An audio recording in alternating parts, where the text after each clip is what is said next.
Hola, salut à tous.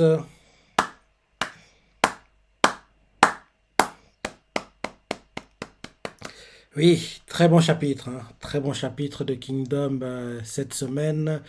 Et comme je dis toujours, il y a deux mangas, je dis bien deux mangas, pour lesquels je suis jamais, mais alors, jamais déçu. Ces mangas sont chez Kyokujin qui, malheureusement, est terminé, mais heureusement, on aura The Last Season, partie 3, deuxième partie entre octobre et décembre pour le cours automne. Je dirais que ça devrait être en novembre que ça sortira.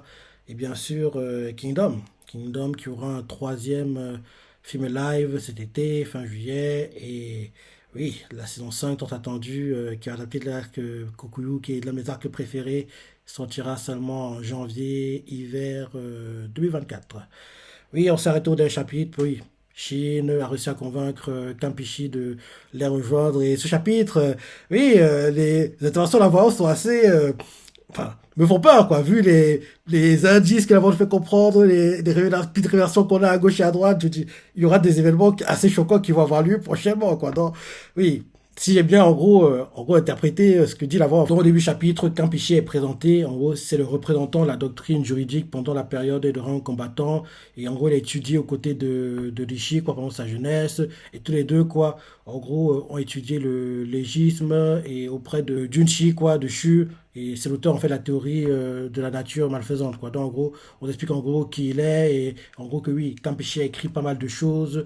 Il a laissé pas mal d'écrits, en gros, plus de 100 000 lettres, c'est ça, et que oui, c'est les œuvres, en gros, qui, en gros, sont assez importantes. Le mécontentement unilatéral, le dialogue de la taille, la communication interne et externe, les extraits de pensée, les voies de l'anéantissement, ce genre de choses. En gros, il a laissé pas mal de choses, et en gros, il est aussi expliqué que certains termes utilisés aujourd'hui, comme en gros la contradiction, l'indignation, quoi, sont en fait des métaphores issues de Anne Feizi. Anne Feizi s'expliquait que c'est en fait un texte chinois ancien qui doit son nom au philosophe politique Anne Feizi. C'est un prince d'état de Han et un penseur du courant légiste. Donc, en gros, c'est ça.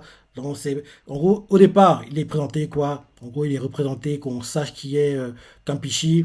Et on nous fait comprendre que la mission d'espionnage que Shilek Kwali devait faire, en fait, on ne verra pas. Et le fait qu'on ne le voit pas, c'est plutôt une bonne chose parce que, en général, quand il y a trop de choses qui sont montrées, quoi, derrière les plans mis en place, capote, quoi. Donc, en fait, on voit pas du tout la mission d'espionnage, on voit juste ce qui se passe le lendemain quand ils repartent à Chin, quoi. Donc, on comprend ils sont arrivés en fait à Han, ils ont vu Campichi, et le lendemain du jour, ils ont vu Campichi, quoi, ils repartent. Donc, on comprend que espionner, découvrir les faiblesses de Han, ils n'ont pas duré trop longtemps, quoi. Ils sont restés seulement un seul jour, quoi. Ils sont restés seulement un seul jour. Donc, en gros, le lendemain, ils repartent pour Chin, quoi. Et en gros, la délégation part. Et en gros, il s'est fait qu'il y avait eu un banquet la veille, c'est ça, mais voilà, ils partent. On voit Kaoku qui, en gros, donne le signal de partir, quoi. Qu'ils sont en train de partir. On voit qu'il y a la princesse qui vient les arrêter. Elle fait, arrêtez-vous, c'est ça. Dès que Shin la voit, il a l'air blasé. Il fait, ah, encore elle. On voit, oui, on voit derrière que Ruko me fait croire à Shin que oui, tu dois lui parler avec respect, quoi. C'est quand même une princesse, quoi. Donc, en gros, on voit la princesse qui interpelle To, quoi. Et To lui fait, oui, c'est quoi le problème? C'est ça. Campiché est déjà parti, hein, donc, oui, c'est trop tard, quoi. Elle fait, non, non, j'ai parlé à mon maître la veille, c'est ça, il n'y a pas de souci. Puis, si vous parlez, en fait, à Kaoku et à vous, quoi. To, en gros, la voix qui, en gros, les salue et leur fait, oui, prenez bien soin de mon maître, il n'est pas très costaud, mais franchement, oui, ne lui imposez pas les choses trop compliquées, c'est ça. Par contre, aussi les blessés, je vous pardonnerai jamais, c'est ça. Et là, derrière, on voit To qui est super dans fait, t'inquiète pas, il veut bénéficier de ses conseils, donc il est impossible, en gros, qu'on lui cause du mal, quoi. Il n'y a pas de souci à te faire. Donc, ouais, il fait, oui, je vous crois, et je n'ai pas autre choix que de croire en vous, c'est ça. Vous le promettez, vous le promettez. Et derrière, To, quand il voit, en gros, elle veut partir, il fait, par ailleurs, puis poser deux questions, et après, elle fait, allez-y. La première question de To, c'est est-ce que Campichi souffre de solitude en fait à la cour de Han? Parce que oui, c'est très bizarre. Quasiment personne n'est venu lui dire au revoir. Et même hier, pendant le débat, personne n'était préoccupé pour lui, quoi. Donc c'est très, très, très bizarre, ça.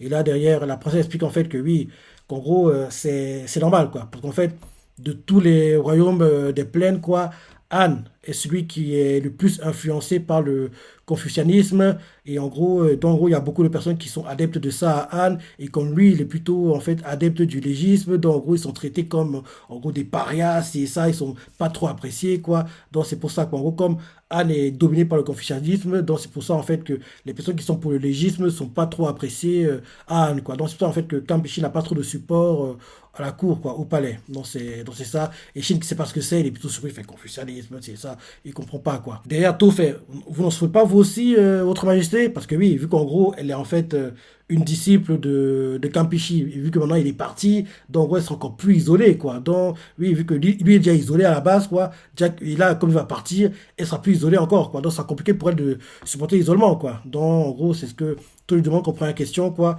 En gros, il est inquiet pour elle, c'est ça. Il demande si ça va aller. Et la princesse, en gros, elle veut pas pour faire oui, il n'y a pas quoi de s'inquiéter, tout ira bien. Il fait, c'est quoi la deuxième question? La deuxième question de taux. Fait, y a-t-il un autre visage assez érudit du légisme? En gros, vu comment c'est posé, vu ce qu'on voit dans ce chapitre, en gros, Tao demande si Campeche, en dehors des régis du légisme, si en gros il n'a pas une autre identité qu'il veut cacher, quoi. Et la princesse est surprise de la question et elle fait hein? Que voulez-vous dire? Et en gros, Tao comprend qu'elle ne comprend pas ce qu'il lui pose comme question. Et il fait ah non, non, excusez-moi, excusez-moi. Alors. Il m'a semblé que j'ai mal interprété certaines choses alors. Donc en gros, on voit derrière Roku, il fait oui, ça suffit en avant. Après, c'est interpellé par les paroles de Tao. Et en lisant le chapitre par deux fois, à un moment dans le chapitre, il y a un truc qui me fait penser que, oui, en gros, Campeche, c'est un assassin. C'est un peu plus tard dans le chapitre que c'est un peu, en gros, dit, enfin, c'est pas, je suis pas sûr, hein, mais on dirait que oui, Campeche, c'est un assassin. Parce qu'en fait, à un moment, la voix va nous faire comprendre des choses comme quoi, Campeche, c'est pas sûr qu'il va vivre longtemps. On n'est pas encore. En tout cas, après ça, qu'en gros, tôt ou pas, Shin passe devant la princesse l'interpelle, et elle fait oui, vous avez dit en gros que oui, la vraie nature de l'homme est le feu de la volonté, c'est ça. Pour être honnête, vos paroles m'ont quelque peu ému, c'est ça. C'est pourquoi je vous dis encore plus. Derrière, Fahashin, si votre désir de nous détruire fait partie de votre volonté ardente que vous avez exprimée, j'aimerais pouvoir vous tuer ici et maintenant. Et Shin fait, bah allez, faites-le. Et elle fait oui, malheureusement, je ne peux pas le faire, c'est ça. Et là, derrière, en gros, on voit qu'il y a le général qui s'est escorté, quoi, la Kurakan qui arrive fait. Vous inquiétez pas, princesse. Tant que je suis là, personne ne pourra en gros détruire Anne, quoi. Personne ne pourra en gros détruire Anne tant que je serai en vie. Et là derrière, en gros, on le voit qu'il salue Tao, il fait oui, j'aurais bien qu'en gros qu'on puisse boire d'autres verres, c'est ça, mais j'aimerais pas non plus qu'on reste trop longtemps en gros dans notre capitale, quoi. Et vu comment Rakuakan parle, on comprend clairement qu'il les a démasqués, quoi. Il a compris que oui, ils sont pas là juste pour en gros escorter, quoi. Qu'en gros, ils ont un but caché, quoi, et que oui, ils veulent en gros observer Anne commencer les défenses. Parce qu'il fait ça. Pas maintenant, tout. Je veux que nous asseyions ensemble autour d'une table pour boire pendant une autre nuit. Mais vous laissez voir, plus la capitale ne serait pas amusant. Donc, on comprend clairement que la CACAN a compris que oui, ils sont là pour en gros espionner, voir les défenses, quoi. Et quand il dit ça, beaucoup lui fait comprendre comme quoi un aperçu d'une journée est amplement suffisant. Donc, on comprend que juste en une journée, quoi, ils ont réussi à bien, en gros, démasquer, découvrir les faiblesses. Et ça, en gros, que oui, une journée a suffi, en gros, pour en gros qu'ils comprennent comment est Anne, en gros, comment il pourrait attaquer. C'est ça, donc, que ils ne doivent pas rester plus longtemps, quoi. Donc, vu comment, comme ils sourient, on voit comment que ils sont satisfaits des découvertes qu'ils ont fait, quoi. Donc, derrière, on voit, en gros, Tao qui dit à la Kurakan de prendre soin de la princesse. La Kurakan fait, t'inquiète pas, c'est la princesse de Han, quoi, je vais prendre soin d'elle, quoi. Et derrière, Tao explique que oui, parce que seule personne parmi ceux à Han qui est désespérée, et justement, comme elle est désespérée, quoi, faut prendre soin d'elle, quoi. Faut prendre soin d'elle, quoi. Et ces personnes-là méritent d'être protégées, quoi. Donc, en gros, derrière, il dit à Kaoku qui partent, quoi. Et là, le cortège de Chin quitte Han et retourne à Kanyo, quoi. Il retourne à Kanyo, donc année 233 avant Jésus-Christ, quoi. Campeche, en gros, répond à l'appel du roi de Qin, quoi, et part pour Qin, pour la capitale, Kanyo, quoi. Il part, et là, derrière, on voit, en gros, la princesse qui crie, oui, nous attendons votre retour avec impatience, monsieur Campeche, c'est ça. Et là, derrière, quand elle dit ça, la voix nous dit ça.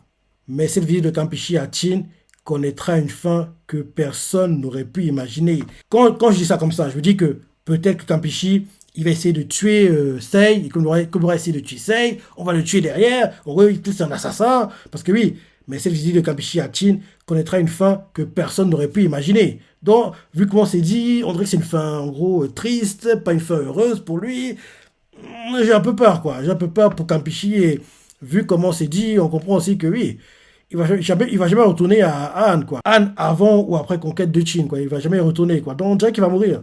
On dirait qu'il va mourir et en gros, en plus la question de taux, quoi, oui, est-ce qu'en dehors de son identité d'érudit, quoi, il a une autre identité, donc peut-être que tôt a l'impression que oui, Campichi, peut-être c'est un assassin, c'est ça, et en gros, il essaie de voir si la princesse est au courant, mais la princesse apparemment elle n'est pas au courant, donc j'aimerais qu'on sache un peu plus par rapport à ça, et on dirait que Campichi, oui, il va mourir en gros quand il va aller à Chine, quoi, il va mourir, quoi.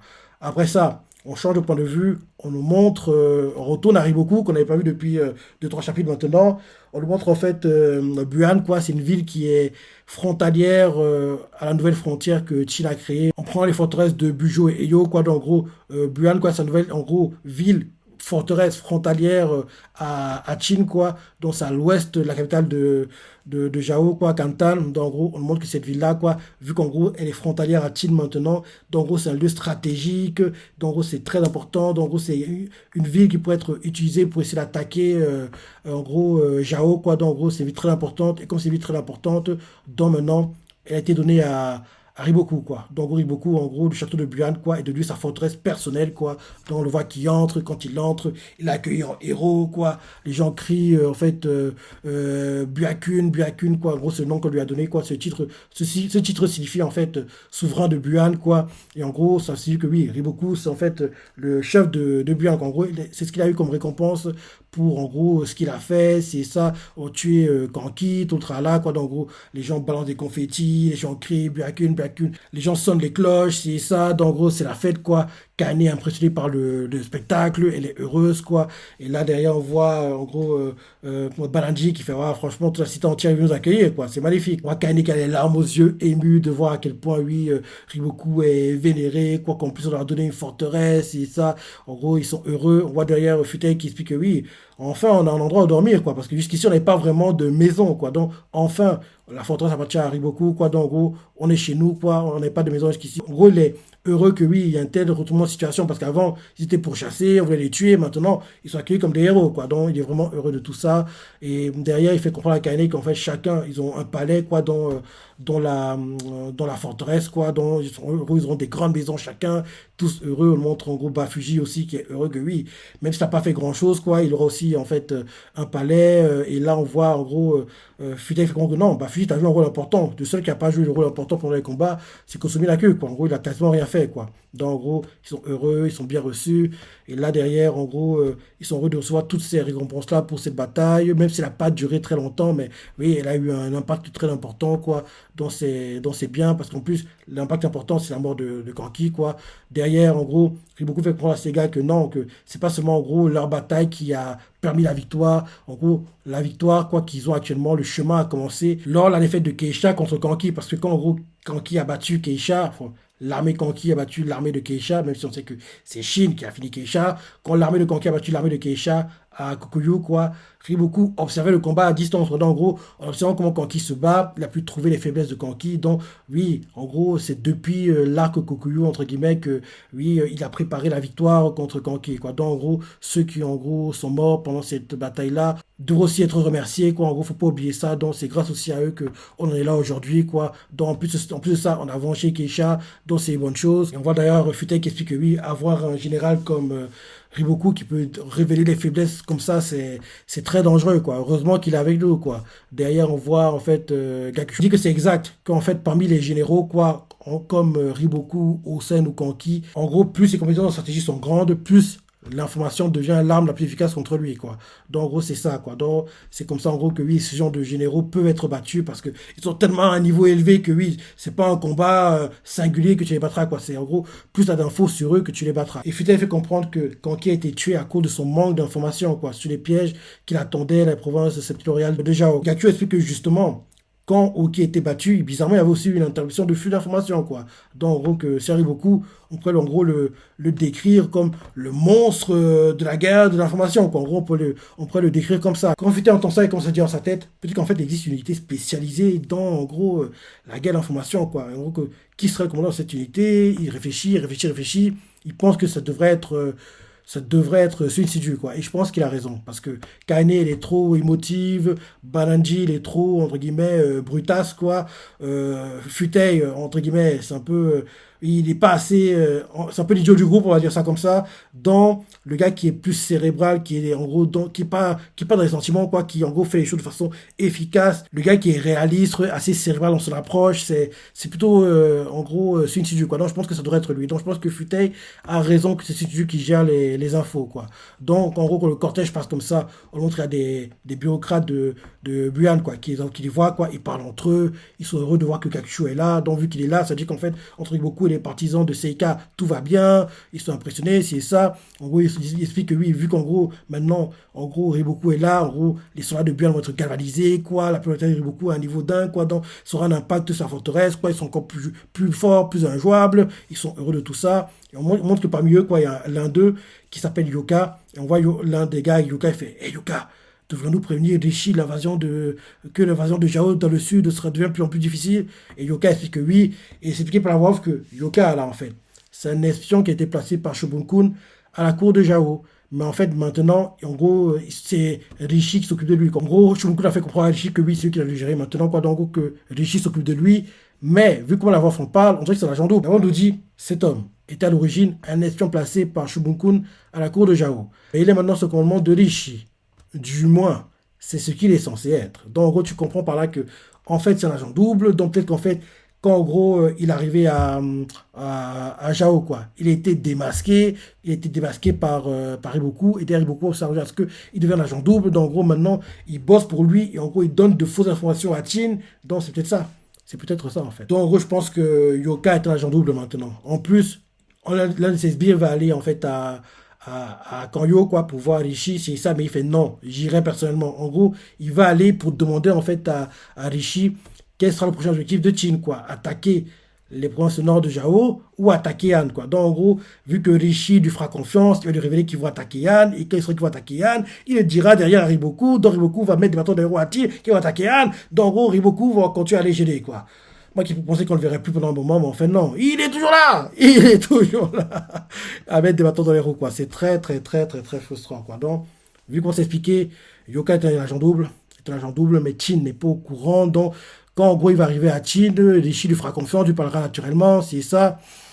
Il va révéler des infos qu'il ne doit pas révéler. Et derrière, Iboku sera au courant qu'en fait, Anne va être attaquée. Donc, il va épauler Anne pour en gros se protéger. Ah, ce sera compliqué, hein, pour attaquer Anne maintenant. Parce que moi qui pensais que oui, il serait plus simple sans oui, Riboku, mais que Riboku sera mis au courant à cause d'espions. Ça sera compliqué. En plus, on fait comprendre qu'on aussi apparemment Kamchi va être tué à Chin. Apparemment, il a en gros un autre rôle à jouer, quoi. Genre, peut-être c'est un assassin. Enfin, on verra. J'ai hâte de voir en gros quand en gros Arceus va révéler tout ça. Kampishi, c'est le deuxième rôle. Et en gros, si Yoka est l'agent double ou pas. Donc ça devrait être intéressant de voir ça le moment venu, quoi. Donc, très bon chapitre, dire ce que la pensée, les matchs préférés, laissez commentaires, like et. Allez, salut!